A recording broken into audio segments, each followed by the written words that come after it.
പ്രാർത്ഥിക്കുന്ന ഒരു മനുഷ്യന്റെ ജീവിതത്തിന്റെ ഏറ്റവും വലിയ ആഗ്രഹമാണ് തങ്ങളുടെ ജീവിതത്തിൽ നിന്ന് പൈശാചിക ശക്തികൾ മാറിപ്പോകും. മനുഷ്യ മനസ്സുകളിലെ ചോദ്യമാണ് മാനസിക സമ്മർദ്ദം തരുന്ന, ശാരീരിക ദണ്ഡനം കൊണ്ടുവരുന്ന, ഭാവിക്ക് തടസ്സം കൊണ്ടുവരുന്ന, ഫലവത്തായ ജീവിതത്തിനെതിരെ നിൽക്കുന്ന ദുഷ്ടശക്തിയെ എങ്ങനെ എൻ്റെ ജീവിതത്തിൽ നിന്ന് ഓടിക്കാം? നമുക്ക് യാക്കോബിന്റെ ലേഖനം 4-ാം അധ്യായത്തിലെ ഒരു വചനമാണ് വായിച്ചു കേൾക്കുന്നത്. പിശാചിനോട് എതിർത്തു നിൽപ്പീൻ, എന്നാൽ അവൻ നിങ്ങളെ വിട്ട് ഓടിപ്പോകും. ഞാൻ ഇന്ന് വചനം പറയുമ്പോൾ നിങ്ങളോടുള്ള ദൈവത്തിന്റെ ദൂത്, പരിശുദ്ധാത്മാവ് നിങ്ങളോട് സംസാരിക്കുകയാണ്.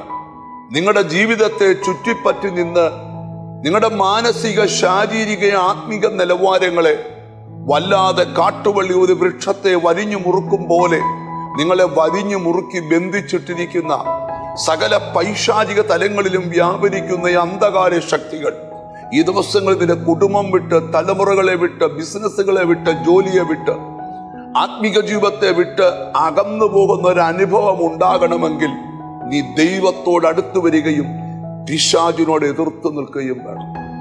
നമ്മുടെ വീടിന്റെ ഓപ്പോസിറ്റിലുള്ള വ്യക്തി നിന്റെ എതിരാളിയാണ്. നിന്റെ ബിസിനസ് സ്ഥാപനത്തിൽ അടുത്ത ക്യാബിനിൽ ജോലി ചെയ്യുന്നവൻ നിന്റെ എതിരാളിയാണ്. പക്ഷെ അവരല്ല എതിര്. അവരെ ഇളക്കി വിട്ടു നിന്റെ ജീവിതത്തിൽ എതിര് സൃഷ്ടിക്കുന്ന പൈശാചിക തലങ്ങളും. അവർ നദിയിലൂടെ കടന്നു പോകുമ്പോൾ, ഒരു കടലിലൂടെ കടന്നു പോകുമ്പോൾ, സ്തോത്രം, നിങ്ങൾ വള്ളത്തിൽ യാത്ര ചെയ്യുമ്പോൾ നിങ്ങൾക്കെതിരെ പൊങ്ങിത്താഴുന്ന തിരമാലകളുടെ പിമ്പിൽ കടലല്ല പ്രശ്നം. കടലിൽ നിങ്ങളുടെ കണ്ണിന് കാണാൻ വയ്യാത്ത ഒരു കാറ്റാണ് പ്രശ്നം. അതുകൊണ്ടാണ് യേശു തിരമാലകളെ ശാസിച്ച സമയത്ത് കാറ്റിനെ ശാസിച്ചത്. കണ്ണുകൾക്ക് കാണാൻ കഴിയാത്ത പൈശാചിക തലത്തിൽ നിന്നുകൊണ്ട് നിങ്ങളുടെ സ്പിരിച്വൽ ലൈഫിന്റെ സ്മൂത്ത്നെസ്സിനെ തകർത്ത് നിങ്ങളുടെ ലൈഫിനെ ഇല്ലായ്മപ്പെടുത്തുവാൻ ശ്രമിക്കുന്ന ആ പൈശാചിക തലങ്ങളോട് നിങ്ങൾ എതിർത്തു നിൽക്കണം. ഒരുവന്റെ ജീവിതത്തിൽ നിന്ന് പിശാചി വിട്ടുപോയാൽ തന്നെ അവന്റെ ജീവിതത്തിൽ ദൈവാനുഗ്രഹത്തിന്റെ പെരുമഴ പെയ്തിറങ്ങാൻ തുടങ്ങും. ഇന്ന് എന്നോട് ചേർന്ന് നിങ്ങൾ പ്രാർത്ഥിക്കുന്നെങ്കിൽ പിശാച് നിങ്ങളെ വിട്ട് ഓടിപ്പോകുന്ന കാഴ്ച കണ്ടുകൊണ്ടാണ് ഇന്ന് നിങ്ങളോട് വചനം പറയുന്നത്. നമുക്കൊന്നിച്ച് കണ്ണുകളെ അടച്ച് പ്രാർത്ഥിക്കാം. കാരുണ്യവാനായ ദൈവമേ, സ്വർഗസ്ഥ പിതാവേ, അങ്ങയോട് ചേർന്നിരിപ്പാനും പിശാചിനോട് എതിർത്ത് നിൽപ്പാനും ഞങ്ങൾക്ക് കൃപ തരണമേ. നിന്റെ മക്കൾ എത്ര ശ്രമിച്ചിട്ടും മുന്നോട്ട് പോകാൻ കഴിയാതെ അവരുടെ മുന്നേറ്റത്തിന് തടസ്സം വരുത്തി, ആരോഗ്യത്തെ കെടുത്തി, അവരുടെ സാമ്പത്തിക നന്മകളെ കെടുത്തി, അവരെ ശൂന്യരാക്കി കളയുന്ന പൈശാചിക ശക്തികൾ അവരെ വിട്ട് ഓടിപ്പോകട്ടെ കർത്താവേ.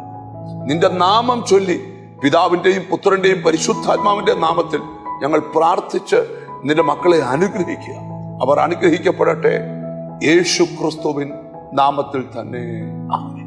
ഈ ദിവസങ്ങളിൽ പൈശാചിക ശക്തികൾ നിങ്ങളെ വിട്ടുമാറിയിട്ട് നിങ്ങൾ കൃപ അനുഭവിക്കുന്ന ദിവസങ്ങൾ വരാൻ പോകുന്നു. God bless you.